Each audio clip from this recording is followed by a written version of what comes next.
Hello, my name is Cheryl Wilson, and I recently got this bouquet of flowers, and I put it in this oval vase that I got at a thrift store, and I wanted to paint it before they died. They're already starting to droop, which I love the dryness of them, so I wanted to share my painting with you. Hopefully by now the video of the very large internal change has gone out. It was the 48 by 72, and it took a couple days to do, and so I needed something just relaxing, and that was my flowers. So I'm gonna kind of spruce them up in the vase, and even though some of them are dry, I think it's going to make for a beautiful painting.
Alright, if you hear a meowing in the background, it's my cat. She's older, and she periodically thinks that she's hungry, although she is not. She's had her snack and her food, and she's fine.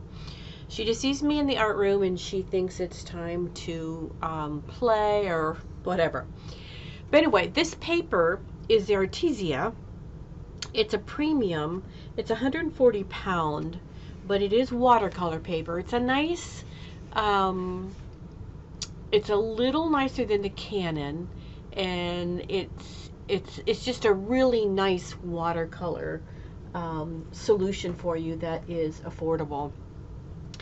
I am not doing watercolor on here. I'm doing acrylic, so having the most expensive watercolor paper for me is not critical, although I do like the soak up ability, so I do like to have watercolor paper. And I'm just starting and drawing. There's no reason for me other than I think it was the balance that I wanted, and I thought if I drew in some stems in the vase, I kind of had an idea of the size. And I do know that in a normal arrangement, I'm told that your flowers coming out of the vase need to be 1.5 times larger than your vase. I don't know if that's true, but I heard that at one point. So I, at some point, just stop. I kind of just have an idea. And I don't make my ending flowers, the abstract, so I don't make it 100% exactly. The flowers I have in front of me are just an inspiration for me. So you can see off to the right hand side, I've done some high flow, and that's what I use a lot. And there's a quinacridone magenta, there's a phthalo blue, it's a very turquoisey, there is a green, green gold, and I always like to mix that. You see that I've already done some of that with the titanium white. The titanium white is just it's not the high flow, it's just the regular flow. And then I have some, what is that gold? That gold is a, just like gold. I mean, it's like a brownish color. I'm trying to pull it out so I can see the color. But anyway, it's nickel azo gold, I believe it is, and it's just like a golden color, and I will mix them all together. And then there's like a bright yellow. I try to never take my paints and put them down directly from the bottle. It's okay to do that. They're directly from the bottle they're at their peak of their color vibrancy. When you mix them though, and you mix the colors together, all these together, you've got colors that are going to look harmonious together because they have a little bit of each other. Now, of course, this is an abstract, so it is not going to be a perfect rendition of my pot of flowers. I'm abstract, and to even do flowers, which I love doing, I don't feel I'm the best at flowers. I am very abstracty, but I like doing them. It's just kind of fun and relaxing. So I am going to put this on fast forward with a little bit of music. If you don't like my music, turn mine down and turn yours on, and just watch me paint. The brushes I'm using are it's like a pointed brush that has like a slant to it. I don't know what the name of it is. I use a very thin rigger brush, which is a very long brush on the end, and then just regular brushes. It's important in a lot of your paintings, whether it's abstract paintings or flowers or abstract other. The brushes have to match the paper. If this was a really large painting, my brushes would be very large. Also, to have different sizes. If I painted everything with this very thin rigger brush, the eye is going to say, this is boring to me. You know, it's like it wants something different. I mentioned that in a lot of my videos, to spice it up and make things different. So grab different brushes. The pot of brushes I have to the side there is a pot of actually a lot of watercolor brushes. So I did, because they're newer, I did grab those brushes. I'm still in the process of finishing up, kind of upgrading my studio, and the tabletop here is one of the things I did was upgrade to a glass tabletop, and I will do a video on that when I'm ready. But my other brushes were sitting somewhere not in their normal spot when I grabbed some brushes I wanted to paint with. So I'm going to turn this on, speed up the flow of the painting, and just let you watch. And I hope when you paint, you pick your colors. You pick what you want to do, the things that I think that you should do, and I only give suggestions. Many other artists are going to give you a lot of suggestions. So I provide my experience from what I've learned is whatever colors you pick, whatever type of paint you use, mix them together.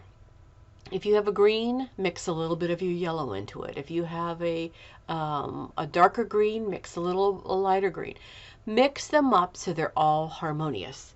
So if you have any questions, you can ask, and I will stop when there's something that I want to point out. So I'm going to stop yucking and let you just watch me paint.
So I hope you've enjoyed this very simple, easy to do, flowing abstract floral. I've just put a mat around it. It'd be a great gift for somebody. Great painting this, put it in your office, or just something to put in a paint in your journal. So I hope you've enjoyed this, and give me a like if you've tried this painting. If you want to try it, maybe with some yellow flowers or a different type of vase. Add some mixed media papers in the vase. Just let me know what you've done. I'd love to hear.